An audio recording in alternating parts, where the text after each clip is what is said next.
The average American is not worth $1.06 million, and if that headline has been making you feel poor, the problem may be the headline, not your life. The middle U.S. household is closer to $192,700 in net worth, so measuring yourself against the average can make a normal family feel about $870,000 behind before breakfast. That matters because when you think you are impossibly behind, you start making expensive panic moves, ignoring statements, stretching car loans, chasing risky returns, or keeping debt around because the whole game already feels lost. By the end, you will know which money numbers to ignore, which ones to compare yourself to, and how to decide whether your next dollar should go to savings, debt, or retirement.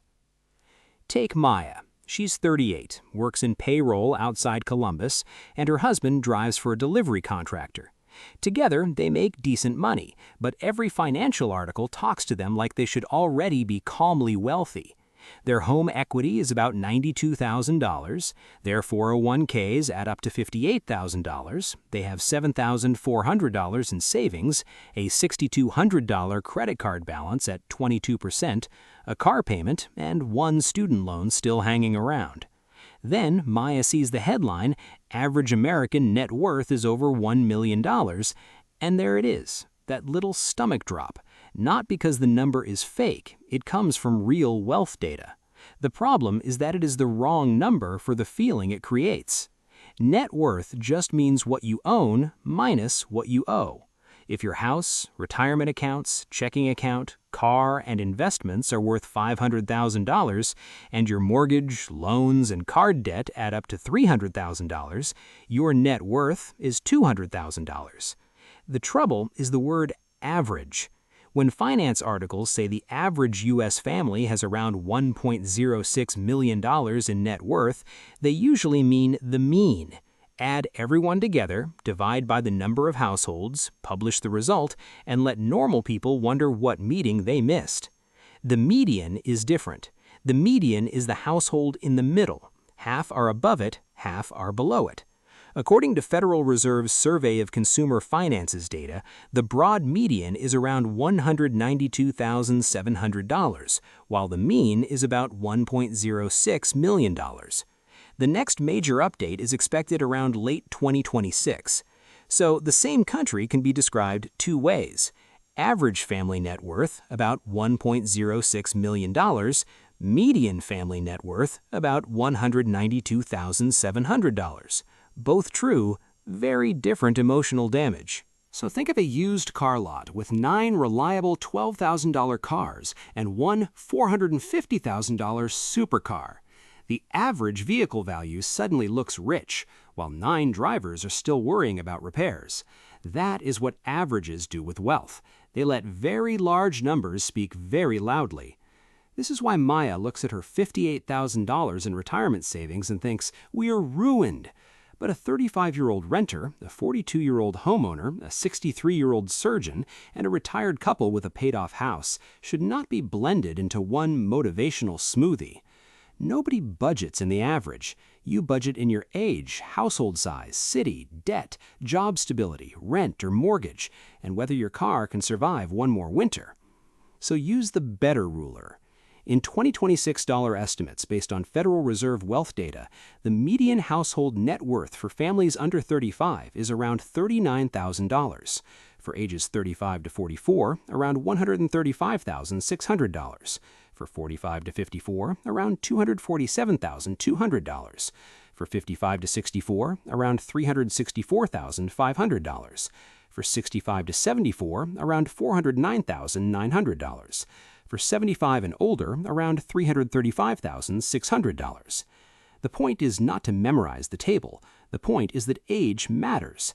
A 32-year-old who has not bought a house yet is not behind a 68-year-old who has had decades of mortgage payments, retirement contributions, and asset growth. That is not comparison. That is financial self-harm with a spreadsheet. And these are household numbers, not individual. If you are single and comparing yourself to a 2-income household with 2 retirement accounts and a house purchased before prices went feral, you are volunteering for emotional damage. There's one more detail hiding inside net worth. Home equity. Home equity is real. If your house is worth more than your mortgage, that value matters. Sarcastically, but you cannot pay for groceries by saying, please charge 0.00003% of my kitchen. Home equity is useful if you sell, refinance, borrow against it, or leave it behind someday. It is not the same thing as cash in a checking account. So a household with $250,000 in net worth, but $190,000 trapped in the walls, may be wealthier on paper than it feels on Thursday. That gap is where bad decisions live. This is where the second half of the story comes in: debt. In 2025, more than 3/4 of U.S. households carried debt, with balances near $19 trillion. Federal Reserve first quarter 2026 data also showed household net worth around $174 trillion nationally, while household debt kept growing. Those numbers sound abstract. The household version is not.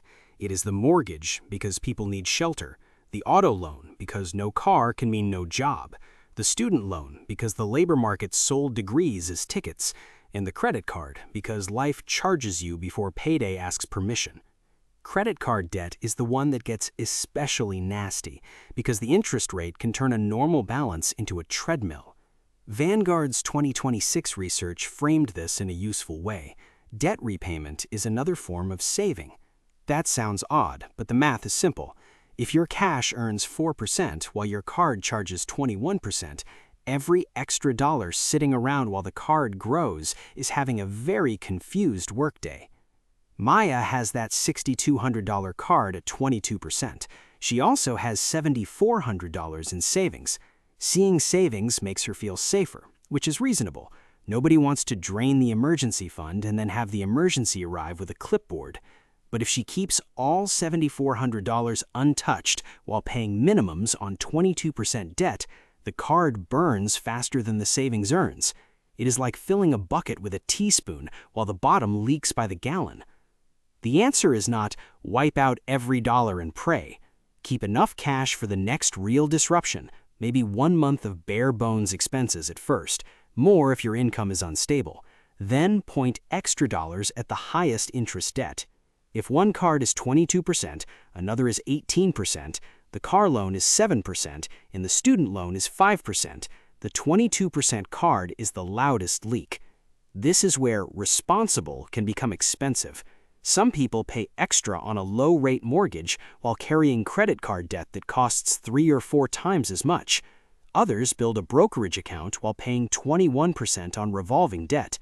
Responsible-looking moves can still be bad math. Again, this is not a character flaw. Every financial account has its own app, login, and emotional weather. Nobody puts it all on one table and asks which dollar is doing the most work. So, do that. 1 page, not a 19-tab spreadsheet named Financial Freedom 2026 Final V7. List usable cash, retirement and investment balances, home equity separately, every debt balance, and every interest rate. Then circle anything charging more than your cash can reasonably earn. Avoiding 21% interest is mathematically similar to earning 21% risk-free on that dollar. Financial media loves the average because the average is dramatic. Average American is a millionaire gets clicks. It also sells anxiety.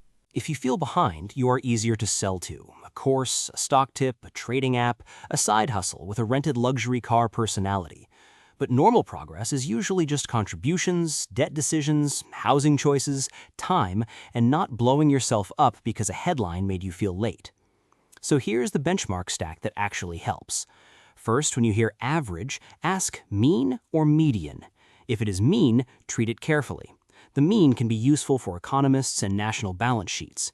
For personal comparison, the median usually tells you more about the middle of the country.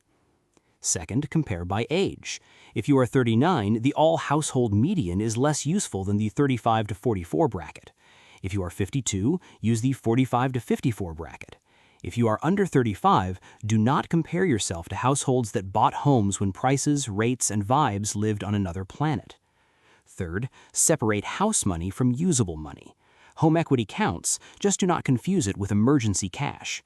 A paid-off roof is valuable, it is also not a debit card. Fourth, rank debt by interest rate. A $2,000 card at 24% is more urgent than a $9,000 loan at 5%, even if the bigger balance looks scarier. The interest rate is the speed of the leak. Fifth, track trend, not social rank. Is your high-interest debt lower than 90 days ago? Is your cash buffer less fragile? Did your retirement contribution go from 4% to 5%?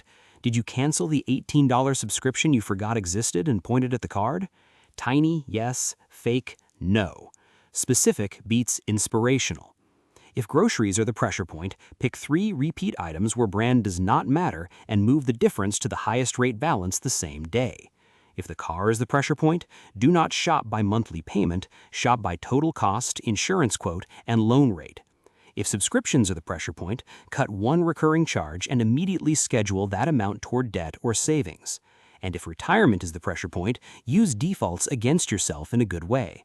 Automatic increases and payday transfers work because they do not require you to become a new person every Friday. Raise the 401k contribution by 1% if your budget can handle it, or set a calendar reminder for the date after one debt is paid off. This is boring advice. Good. Boring is underrated. Boring is what lets you sleep. There is one more current data issue to remember. Some of the best household wealth numbers come from the Federal Reserve's Survey of Consumer Finances, which is published every 3 years. So when someone throws around a shiny 2026 net worth chart, ask what is underneath it. Fresh quarterly national balance sheet, older SCF data adjusted into current dollars, household or individual, with home equity or without it, mean or median. Those questions save you from expensive nonsense. Because the goal is not to win a national comparison contest, the goal is to make the next dollar do the correct job. If you have no cash buffer, the next dollar may need to build stability. If you have 22% card debt, it may need to attack that balance. If you have no retirement contributions and no high-interest debt, it may need to go into the 401k. If your entire net worth is your house, it may need to become liquid savings. Different households, different next dollars. That is why the average American is such a dangerous character. It pretends there is one normal path. There is not. Maya's household is not fixed by learning that the average is $1.06 million. It improves when she sees that the median is lower, her age bracket matters, her home equity is separate from cash, and her 22% car deserves more urgency than a vague desire to do better. So she keeps 1 month of bare-bones expenses in cash, moves $1,800 toward the 22% card, and sets the old card payment to split automatically between emergency savings and her 401k after the debt is gone. No dramatic reinvention, just one honest benchmark and one better default. That is the part the headlines miss. Personal finance is not only about knowing more. Sometimes it is about measuring less stupidly. If you compare yourself to the mean, you may feel like a failure. If you compare yourself to the correct median, you may realize you are not uniquely broken. Wealth is uneven. Debt is normal. Home equity can hide cash stress, and the average number is dragged upward by households that do not live anything like yours. That does not mean everything is fine. A median household net worth around $192,700 is not a magical comfort blanket. For many families, much of that is housing. A job loss, medical issue, divorce, or car failure can still wreck the plan. And with household debt near $19 trillion, plenty of people are not imagining the pressure. They are living it. But there's a big difference between "the system is hard" and "I am personally defective because I am not average." The first one is reality. The second is a bad statistic pretending to be a verdict. So the next time a headline tells you what the average American has, do not immediately compare. Interrogate. Mean or median? Household or individual? With home equity or without it? Which age bracket? What debt is attached? And what is the next dollar supposed to do?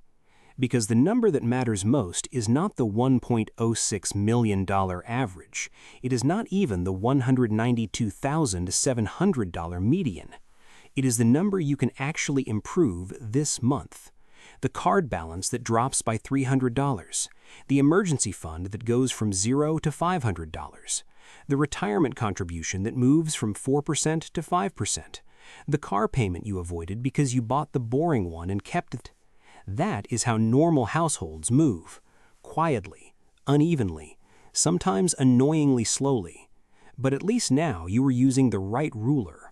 You are never supposed to compete with a statistical average inflated by people whose financial lives look nothing like yours. You were supposed to find the real benchmark, fix the fastest leak, and make the next dollar useful. That is not as flashy as becoming the average millionaire.